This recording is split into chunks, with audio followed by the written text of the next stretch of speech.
তারপরে আয়াতে আল্লাহ সুবহানাহু ওয়া তাআলা বলছেন, ইয ক্বালাত ইমরাআতু ইমরান রব্বি ইন্নী নাযারতু লাকা মা ফি বাতনি মুহাররারা।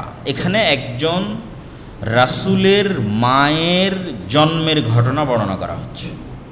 কার মুখ দিয়ে বর্ণনা করা হচ্ছে? একজন রাসূলের নানির মুখ দিয়ে বর্ণনা করা হচ্ছে। রাসূল হচ্ছে ঈসা আলাইহিস সালাতু ওয়াস সালাম। এখনও তার জন্মের ঘটনা শুরু হয়নি। যেহেতু তার জন্মের ঘটনাটা পৃথিবীর ইতিহাসের অন্যতম ব্যতিক্রম ঘটনা, তাই ভূমিকা স্বরূপ আল্লাহ তার পূর্বে অনেকগুলো ঘটনা বলে নিচ্ছেন। ভূমিকা স্বরূপ ঈসা আলাইহিস সালাতু ওয়াস সালামের ঘটনা বলাই মূল উদ্দেশ্য। কিন্তু ঈসা আলাইহিস সালাতু ওয়াস সালামের ঘটনা পৃথিবীর এত ব্যতিক্রম ঘটনা যে ওটার প্রতি বিশ্বাস তৈরি করার জন্য প্রেক্ষাপট লাগে, এবং এই প্রেক্ষাপট ওই যুগের মানুষের জন্য দরকার ছিল। এত বড় ঘটনা ওই যুগের মানুষ দেখবে, তার আগে কিছু ঘটনা লাগবে। তো তার আগে ঘটনা শুরু হচ্ছে ঈসা আলাইহিস সালামের নানি ইমরাআতু ইমরান, ইমরানের স্ত্রী, মারিয়ামের মা, ঈসা আলাইহিস সালামের নানি। ইয ক্বালাত ইমরাআতু ইমরান, মা, একজন নবীর মা কিভাবে জন্ম হচ্ছে আগে সেটা বলা হচ্ছে, তারপরে নবীর জন্ম। ইয ক্বালাত ইমরাআতু ইমরান রব্বি ইন্নী নাযারতু লাকা মা ফি বাতনি মুহাররারা। যখন ইমরানের স্ত্রী তথা ঈসা আলাইহিস সালামের নানি মারিয়ামের মা বললেন, হে আল্লাহ, আমার পেটে যা আছে তা তোমার রাস্তায় মুহাররার করে দিলাম। মুহাররার মানে দুনিয়াবী সকল কাজ থেকে মুক্ত করে শুধু তোমার এবং তোমার দ্বীনের কাজ করবে, এই জন্য ওয়াকফ করে দিলাম। যেমন মানুষ নিজের সম্পত্তি আল্লাহর রাস্তায় ওয়াকফ করে দেয়, ঠিক নিজের সন্তানকে আল্লাহর রাস্তায় ওয়াকফ করে দিল। মুহাররার, স্বাধীন করে দিলাম। কি থেকে স্বাধীন করে দিলাম? আমার নিজের কাজ থেকে, দুনিয়ার কাজ থেকে, সব কাজ থেকে। বড় হয়ে আমাকে দেখতে হবে, আমাকে খাওয়াতে হবে, রুজি রুটি ইনকাম করতে হবে, এগুলো না। দুনিয়াবী সকল কিছু থেকে মুক্ত করে দিলাম তোমার রাস্তার জন্য। ফাতাকাব্বাল মিন্নি, অতএব আপনি আমার এই যে আমার সন্তানকে যে আমার পেটে এসেছে আপনার রাস্তার জন্য ওয়াকফ করে দিলাম, এই ওয়াকফ করাটাকে আপনি কবুল করেন। তো শুধু আল্লাহ সুবহানাহু ওয়া তাআলার কাছে চাইলেই এবং আল্লাহর রাস্তায় ওয়াকফ করে দিলেই বা কোনো নিয়ত করলেই ক্ষান্ত হয়ে যাওয়া উচিত নয়, বরং ওইটা যেন আল্লাহ কবুল করে তার জন্য দোয়াও করা উচিত, যেমন উনি করতেছেন। উনি তো এই পর্যন্ত বলেই থামতে পারেন যে আল্লাহ, আমার পেটের সন্তান তোমার রাস্তা দিয়ে দিলাম। তারপরে বাক্য কি? ফাতাকাব্বাল মিন্নি, আপনি আমার থেকে এটা কবুল করেন। কেন আল্লাহ সুবহানাহু ওয়া তাআলা কবুল না করলে তার এই মানত কোনো কাজে আসবে না। তিনি যে উদ্দেশ্যে মানত করতেছেন কবুল হওয়া লাগবে। ইন্নাকা আনতাস সামিউল আলিম, আবারও একই কথা যে আপনি জানেন এবং আপনি শোনেন। তো কি শোনেন? ওই যে বললাম আল্লাহ দোয়া শোনেন। তো দোয়া কয়েকটা আসবে যে আল্লাহ শুনতেছেন, তার মধ্যে এটা একটা। ঈসা আলাইহিস সালাতু ওয়াস সালামের নানি দোয়া করতেছে, এটা আল্লাহ শুনতেছেন, সেটা একটা। আলিম, আর আপনি সব কিছু জানেন যে আমি কোন নিয়াতে, সঠিক নিয়াতে করছি না লোক দেখানোর নিয়াতে করতেছি, সব জানেন আপনি। তো যেহেতু আমার অন্তরের অবস্থা আপনি জানেন, অতএব আমার এই মানতকে আপনি কবুল করেন। এখানে আরও একটা জিনিস শুরুতেই বলে রাখি যে আল্লাহ সুবহানাহু ওয়া তাআলা একজন নবীর জন্মের ঘটনা পবিত্র কোরআনে বর্ণনা করছেন। তার নানির থেকে শুরু করেছেন, তারপরে তার মায়ের জন্ম হবে, মায়ের জন্মের ঘটনা বলবেন, তারপরে তার জন্মের ঘটনা বলবেন। তো এগুলো একটাও কিন্তু সরাসরি কোনো কিতাবের ওহী নয়, কেন এগুলো তো মানুষের জীবনের ঘটনা। এটা তাওরাত নয়, এটা ইঞ্জিল নয়। তাওরাত এবং ইঞ্জিল কি? যেখানে নামাজের কথা থাকবে, কালামের কথা থাকবে, দোয়া দরুদ শিখানো থাকবে। এটা তো একটা মানুষের জীবনে যে ঘটনা ঘটতেছে সেটা, এটা মানুষ কীভাবে জন্ম নিচ্ছে তার ঘটনা। তো একটা মানুষের জন্মের ঘটনাই মূলত তার হাদিস বা তার সিরাত, তার ইতিহাস। তাহলে যেখানে আল্লাহ সুবহানাহু ওয়া তাআলা পবিত্র কোরআনে আয়াত নির্ধারণ করছেন বিভিন্ন জনের জন্মের ঘটনা বর্ণনা করতে, এখান থেকে আমাদের শিক্ষা নেওয়া উচিত যে আল্লাহ সুবহানাহু ওয়া তাআলা কোরআনের আয়াতের অংশ করেছেন অতীতের নবীদের হাদিসকে, অতীতের নবীদের ইতিহাসকে। তাহলে আমার নবীর ইতিহাস যদি আমি না জানি, আমার নবীর পরে যদি আর কোনো নবী আসতো, তাহলে আমার নবীর হাদিস ওই কিতাবের অংশ হতো।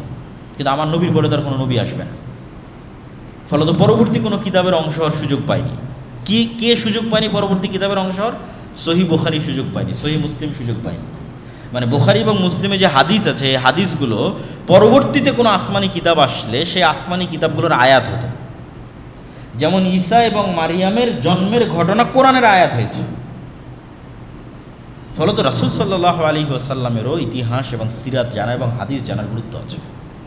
এটা এখান থেকে আমাদের শিক্ষা নিতে হবে। ফালাম্মা ওয়াদাআতহা ক্বালাত রব্বি ইন্নী ওয়াদাতুহা উনসা। আল্লাহর রাস্তায় কোনো একজনকে ওয়াকফ করা হলে স্বাভাবিকভাবেই মানুষের মাথায় এটাই আসবে, দ্বীনের দাওয়াত দেওয়া, ইবাদত বন্দেগী করা, আল্লাহর রাস্তায় জিহাদ করা পুরুষ মানুষেরই কাজ। অতীত থেকে এটাই হয়ে এসেছে। তো ইমরানের স্ত্রী তো এটাই ভাববেন যে তার পেটে আল্লাহ পুরুষ সন্তান দিয়েছেন, যদি আল্লাহ তার দোয়া কবুল করে থাকেন। আর যদি আল্লাহ কবুল করে না থাকেন তাহলে হয়তো নাও দিতে পারেন।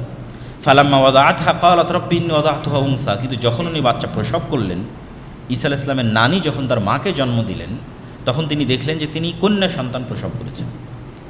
তখন তিনি বলছেন, বিস্ময়, আফসোস, আল্লাহর সিদ্ধান্তকে উপেক্ষা করে নয়, কিন্তু আশ্চর্য যে আমি যে দোয়া করলাম সেই দোয়া কবুল হতে হলে তো পুরুষ সন্তান লাগবে। তো বিস্ময় নিয়ে বলছেন, রব্বি ইন্নী ওয়াদাতুহা উনসা, আল্লাহ আমি তো মেয়ে সন্তান প্রসব করেছি, তাহলে আমার দোয়ার কী হবে, আমার ওয়াকফ এবং মানতের কী হবে? তো আল্লাহ বলছেন, আল্লাহু আ'লামু বিমা ওয়াজাত, এটা কি আল্লাহর জন্য নতুন নাকি? আল্লাহ তো আগে থেকেই জানে তোমার পেটে কী আছে। আল্লাহ আজাল থেকেই জানেন, লাউহে মাহফুজ থেকেই জানেন, অতীত থেকে অনাদি থেকেই জানেন, এবং যখন তোমার পেটে আসে তখনও জানেন। এটা আল্লাহর জন্য আশ্চর্য না। আল্লাহু আ'লামু, আল্লাহ খুব ভালো জানে তোমার পেটে কী আছে এবং তুমি কী সন্তান প্রসব করছো। তবে ওয়ালাইসা যাকারু কাল উনসা, এই বাক্যটা হচ্ছে আমাদের জন্য সবচেয়ে শিক্ষণীয়, যে আল্লাহ সুবহানাহু ওয়া তাআলা এই বাক্যের যদি আমরা অর্থ করি, শাব্দিক অর্থ না করে বোঝানোর মতো যদি অর্থ করি, যে সব ছেলে কি এই মেয়ের মতো হতে পারবে যে মেয়ে এখন তোমার পেটে জন্ম নিচ্ছে? পৃথিবীর কোটি কোটি ছেলে মিলেও মারিয়াম আলাইহিস সালাতু ওয়াস সালামের মতো সম্মানিত হতে পারবে না, ওই জায়গা ওই মর্যাদায় পৌঁছতে পারবে না পৃথিবীর কোটি কোটি ছেলে। তাহলে পৃথিবীর সব ছেলে মিলে কি এই মেয়ের মতো হতে পারবে? সব ছেলে এই মেয়ের মতো নয় যে মেয়ে তোমার পেটে এখন দেওয়া হয়েছে এবং তুমি জন্ম দিলা। ওয়ালাইসা যাকারু কাল উনসা, বিশেষ মর্যাদামণ্ডিত, সুসম্মানিত এবং আল্লাহ কর্তৃক পবিত্র ঘোষণাকৃত অতি উঁচু আসন, এবং তার সম্মান এবং মর্যাদার কথা আল্লাহ সুবহানাহু ওয়া তাআলা নিজে কোরআনে বলবেন। তো এটার থেকে যেটা আমাদের জন্য শিক্ষা, সেটা হচ্ছে সকল কিছুই মানুষ যখন অকল্যাণকর মনে করে তখন সেটা অকল্যাণকর, আর মানুষ যখন কল্যাণকর মনে করে তখন কল্যাণকর। এটা আসলে হয় না। আল্লাহর হিকমতে আল্লাহ ভালো জানেন কোনটা কল্যাণকর কোনটা অকল্যাণকর। ফলে তো সবসময় আপনার সিদ্ধান্তই ঠিক হবে, আর আপনি তাৎক্ষণিক আপনার চাওয়া না পেলে হতাশ হবেন, এটা নয়। ওর মধ্যে আল্লাহ কী হিকমত রেখেছেন আপনি জানেন না। যেমন মারিয়ামের মা জানতো না যে মারিয়ামের পেটে পৃথিবীর ইতিহাসের অন্যতম শ্রেষ্ঠতম একজন নবীর জন্ম হবে, ঈসা আলাইহিস সালাতু ওয়াস সালাম, তাও বিনা পিতায়। এটা কি মারিয়ামের মা জানে? জানে না, কিন্তু এটা আল্লাহ আগে থেকে জানেন। ফলত আল্লাহ তার সন্তানকে কিসের জন্য প্রস্তুত করতেছেন এটা তার তিনি জানেন না, কিন্তু আল্লাহ জানেন। ওয়া ইন্নী সাম্মাইতুহা মারিয়াম, আর আমি তার নাম রাখলাম মারিয়াম। ওয়া ইন্নী উঈযুহা বিকা ওয়া যুররিয়াতাহা মিনাশ শাইতানির রাজীম, আর তার মা দোয়া করে বলছেন, হে আল্লাহ, আমার এই মেয়ে সন্তান এবং তার পরবর্তী বংশধরকে আমি তোমার আশ্রয় প্রার্থনা করছি শয়তান থেকে। আমার এই মেয়ে এবং তার পরবর্তী বংশধরের জন্য আশ্রয় প্রার্থনা করছি শয়তান থেকে। তাহলে একটা সন্তান জন্মের পর একজন মায়ের কি চিন্তা হতে পারে? সন্তানের খাওয়া, সন্তানের দুধ, সন্তানের স্বাস্থ্য, পালস ঠিক আছে কিনা, অক্সিজেন ঠিক আছে কিনা, ডাক্তার কি বলতেছে। আরও যখন আস্তে আস্তে বড় হবে তখন তার রিজিক, খাওয়া দাওয়া, ক্যারিয়ার, শিক্ষা। আমাদের বাবা মায়ের চিন্তা এটাই। কিন্তু মারিয়ামের মায়ের মুখ দিয়ে কী উচ্চারিত হলো? আল্লাহ, আমার এই মেয়েটা সুস্থ থাকুক, এই মেয়েটার খাবারের ব্যবস্থা করে দাও, দুধ পাচ্ছে না দুধের ব্যবস্থা করে দাও। না, উঈযুহা বিকা ওয়া যুররিয়াতাহা মিনাশ শাইতানির রাজীম, আল্লাহ শয়তান থেকে আশ্রয় দাও। তাহলে একজন মুমিন মায়ের চিন্তা তার সন্তানের বিষয়ে কি হতে পারে, সেটার শিক্ষা, মানে সন্তান লালন পালনের ইমানই ভিত্তি কি হতে পারে সেটার শিক্ষা এখানেই আছে। সেটা হচ্ছে ইমান এবং শয়তানের ষড়যন্ত্র থেকে শয়তানকে সুরক্ষার চিন্তাই একজন মা এবং একজন পিতার সবার আগে প্রাধান্য দিতে হবে। এবং আল্লাহ সুবহানাহু ওয়া তাআলা এই দোয়া কবুল করো তো মারিয়াম এবং তার সন্তানকে এমনভাবে শয়তানের স্পর্শ থেকে হেফাজত করেছেন যে যেই স্পর্শ প্রত্যেক আদম সন্তানের জন্য লাজেম ছিল সেটা থেকে হেফাজত করেছেন। সেটা যে জন্মের পরে প্রত্যেক আদম সন্তান শয়তানের স্পর্শে আসে, এটা রাসূল সাল্লাল্লাহু আলাইহি ওয়াসাল্লামের সহিহ হাদিস। এবং শয়তানের স্পর্শেই সে জন্মের পরে কেঁদে ওঠে। কিন্তু শুধু দুইজনকে শয়তানে স্পর্শ করার সুযোগ পায়নি এই দোয়ার কারণে। সেই দুইজন হচ্ছে মারিয়াম এবং মারিয়ামের সন্তান ঈসা আলাইহিস সালাতু ওয়াস সালাম। তাদেরকে বিশেষভাবে আলাদা করা হয়েছে শয়তানের সংস্পর্শ থেকে এই দোয়ার কারণে। ফাতাকাব্বালাহা রাব্বুহা বিকবুলিন হাসানিন ওয়া আনবাতাহা নাবাতান হাসানা ওয়া কাফফালাহা জাকারিয়া। আল্লাহ ইমরানের স্ত্রীর যে মানত, এই মানতকে আল্লাহ কবুল করেছেন। ওই যে কবুল করাটা কবুল করেছেন। ওয়া আনবাতাহা নাবাতান হাসানা, আর যেভাবে একটা গাছকে পরিচর্যা করে বড় করা হয়, আম্বাতা নাবাত মানে গাছ রোপণ করে বড় করা, যেভাবে একটা গাছকে পরিচর্যা করে বড় করা হয়, আল্লাহ ওইভাবে মারিয়ামের পরিচর্যা করতো তাকে বড় করলেন। ওয়া আম্বাতাহা নাবাতান হাসানা, এবং আল্লাহর হিকমত এবং আল্লাহর পরিকল্পনা অনুযায়ী। ওয়া কাফফালাহা জাকারিয়া, আর মারিয়ামের দায়িত্ব নিল তার খালু জাকারিয়া। এবং মারিয়াম আলাইহিস সালাতু ওয়াস সালামের দায়িত্ব তার খালু কিভাবে পেলেন তার বর্ণনা যেহেতু আল্লাহ নিজেই সামনে দিবেন, এই জন্য এখন আর এটা বলতেছি না, সামনে যখন আয়াত আসতেছে তখন এটা বলবো যে মারিয়াম আলাইহিস সালাতু ওয়াস সালামের খালু জাকারিয়ার দায়িত্ব কিভাবে পেলেন। তারপর আল্লাহ বলছেন কুল্লামা দাখালা আলাইহা জাকারিয়াল মিহরাব ওয়াজাদা ইনদাহা রিজকা, যখনই মারিয়াম আলাইহিস সালাতু ওয়াস সালামের যে মেহরাব, ইবাদতের যে জায়গা, সেই ইবাদতের জায়গায় যখনই জাকারিয়া আলাইহিস সালাতু ওয়াস সালাম প্রবেশ করতেন, তখনই সেখানে তিনি ফলমূল খাদ্যদ্রব্য দেখতে পেতেন। ক্বালা ইয়া মারিয়াম, তিনি বললেন মারিয়াম আন্না লাকি হাযা, এগুলো কই থেকে আসে? ক্বালাত হুয়া মিন ইনদিল্লাহ, তিনি বললেন এগুলো আল্লাহর পক্ষ থেকে আসে। ইন্নাল্লাহা ইয়ারযুকু মান ইয়াশা বিগাইরি হিসাব, আর আল্লাহ যাকে চান তাকে বেহিসাব রিজিক দান করতে পারেন। রিজিক মানে শুধু খাবার নয়, রিজিক মানে সম্মান, রিজিক মানে সন্তান, রিজিক মানে হায়াত, রিজিক মানে আয়ু, রিজিক মানে পদ পদবী মর্যাদা, রিজিক মানে শিক্ষা, রিজিক মানে জ্ঞান, সব রিজিক। রিজিক মানে স্ত্রী, সবই রিজিক। আল্লাহ যাকে ইচ্ছা তাকে বেহিসাব রিজিক দান করতে পারে। তো এই দৃশ্য জাকারিয়া আলাইহিস সালাতু ওয়াস সালামের হৃদয়কে নাড়িয়ে দিল। যারা জাকারিয়া আলাইহিস সালাম দেখলেন যে আল্লাহ নিয়মের বাইরেও কিছু করে থাকেন, হিসাবের বাইরেও রিজিক দিয়ে থাকেন, মানুষের চোখে অসম্ভব দরজাকেও আল্লাহ খুলে দিয়ে থাকেন। একটা প্রয়োজন জাকারিয়া আলাইহিস সালামের ছিল, তিনি সেইভাবে আল্লাহর কাছে চাননি, কেন? ওটার কোনো সম্ভাবনা ছিল না। কিন্তু মারিয়ামের সাথে এই ঘটনা জাকারিয়া আলাইহিস সালামের চোখ খুলে দিল যে মারিয়ামকে যদি আল্লাহ সুবহানাহু ওয়া তাআলা দুনিয়ার নিয়মের বাইরে, দুনিয়ার লজিকের বাইরে, দুনিয়ার ফিজিক্সের বাইরে আল্লাহ সুবহানাহু ওয়া তাআলা এইভাবে খাবার পাঠাতে পারেন, তাহলে আমার যে একটা প্রয়োজন আছে ওটা তো আল্লাহ দিতে পারেন। ওটা যে অসম্ভব মনে হওয়াতে উনি চাননি এতদিন, এবার উনি চাইবেন সাথে সাথে। তখনই হুনালিকা দাআ জাকারিয়া রাব্বাহ, তিনি ওই মুহূর্তেই তার রবের কাছে এমন কিছু চাওয়ার ইচ্ছা করলেন যা বাহ্যিক দৃষ্টিতে দীর্ঘদিন তার কাছে অসম্ভব মনে হয়েছে, এই জন্য চাননি। কিন্তু মারিয়ামের এই ঘটনা দেখে তিনি চাইলেন, কি বললেন? রব্বি হাবলি মিন লাদুনকা যুররিয়াতান তাইয়্যিবাহ, হে আল্লাহ, মারিয়ামকে যদি আপনি অসময়ে খাবার দিতে পারেন তাহলে আমাকেও তো সন্তান দিতে পারেন। দীর্ঘদিন থেকে এটা আমার চাওয়া ছিল, কিন্তু চাওয়ার সাহস করিনি, কেন? অসম্ভব। কেন অসম্ভব? ওটা তিনি নিজেই ব্যাখ্যা করবেন। ইন্নাকা সামিউদ দুআ, আর আপনি তো দোয়া শুনেন। ইমরানের স্ত্রীর দোয়া শুনেছেন, মারিয়ামের মায়ের দোয়া শুনেছেন, আপনি দোয়া শুনেন। ওই যে আগে বলে এসেছে সামিউন, আল্লাহ শুনেন। কি শুনেন? সামিউদ দোয়া, দোয়া শুনেন।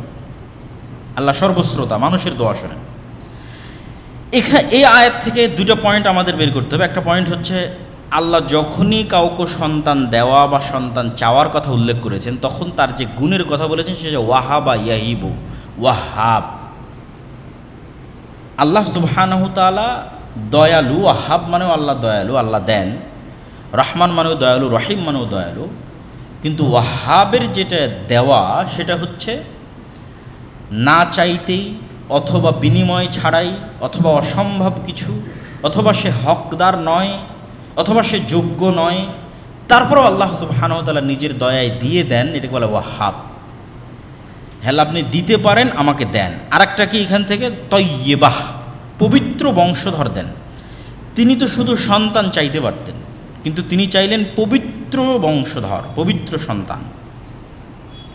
তাহলে মুমিনের দোয়া শুধু সন্তান চাওয়ার দোয়া কখনোই হওয়া উচিত নয়, বরং মুমিনের দোয়া হবে এমন সন্তান চাওয়ার দোয়া যে হবে পবিত্র, সৎ। যেমনটা জাকারিয়া আলাইহিস সালাতু ওয়াস সালাম দোয়া চাচ্ছেন, তিনি শুধু সন্তান চাচ্ছেন না, বলছেন পবিত্র সন্তান, পবিত্র বংশধর। ফানাদাতহুল মালাইকাতু ওয়া হুয়া কায়িমুন ইউসাল্লি ফিল মিহরাব, জাকারিয়া আলাইহিস সালাতু ওয়াস সালাম ইনস্ট্যান্ট এই দৃশ্য দেখে ইনস্ট্যান্ট দোয়া করলেন। এবার ইমিডিয়েট সাথে সাথেই আল্লাহ সুবহানাহু ওয়া তাআলা ফেরেশতা দিয়ে তাকে উত্তর দিচ্ছেন। যখন তিনি তার সালাত শেষই করেননি, তিনি সালাতে দাঁড়িয়ে দোয়া করতেছেন, সালাত শেষই করেননি, তখনই ফেরেশতা তাকে ডাক দিয়ে বলছে ইন্নাল্লাহা ইউবাশশিরুকা বিয়াহইয়া মুসাদ্দিকাম বিকালিমাতিন মিনাল্লাহ ওয়া সাইয়্যিদান ওয়া হাসূরান ওয়া নাবিয়্যাম মিনাস সালিহিন। আল্লাহ তোমাকে সুসংবাদ দিচ্ছে একটা সন্তানের, তার নামও আল্লাহ বলে দিচ্ছে। এবং আমরা যখন সূরা মারিয়ামের অনুবাদ করব তখন এটার সাথে আরও কিছু তথ্য যুক্ত হবে। আল্লাহ সুবহানাহু তাআলা একটা সন্তানের সুসংবাদ দিচ্ছে, তার নামও বলে দিচ্ছে, তার নাম হবে ইয়াহিয়া। তার গুণ কি হবে? এক, মুসাদ্দিকাম বিকালিমাতিন মিনাল্লাহ, অচিরেই আল্লাহর একটা কালিমা আসবে, সেই কালিমাকে সে সত্যায়ন করবে। আল্লাহর কালিমা হচ্ছে ঈসা আলাইহিস সালাতু ওয়াস সালাম।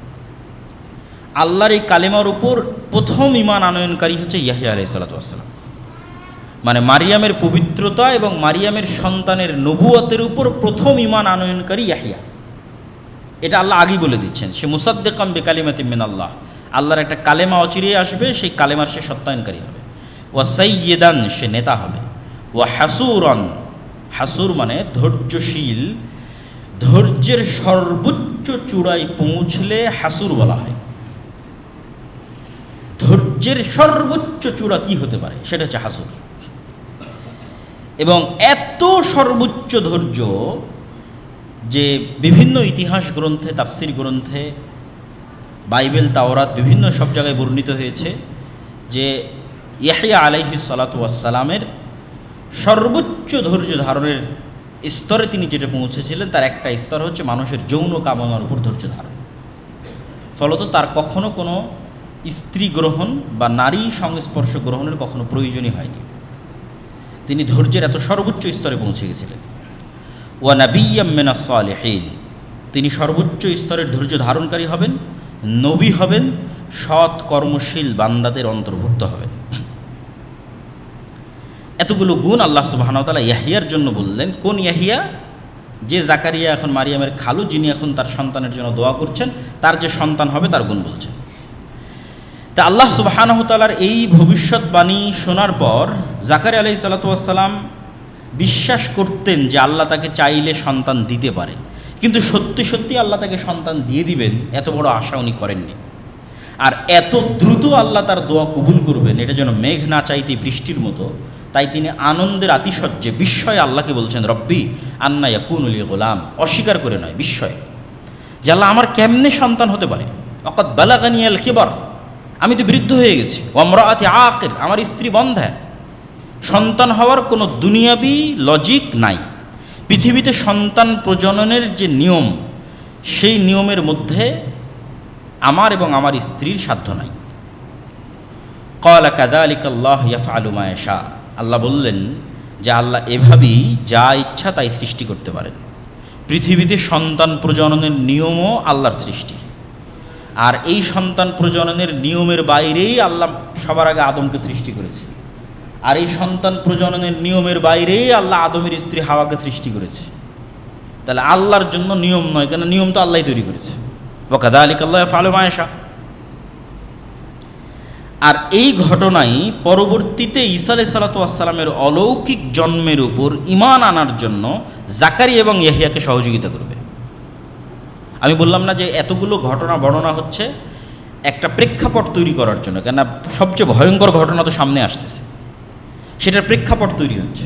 প্রথম প্রেক্ষাপট হচ্ছে মারিয়ামের নিজেরই জন্ম। তারপরের প্রেক্ষাপট কি? মারিয়ামের কাছে অসময়ে খাদ্য আসতেছে।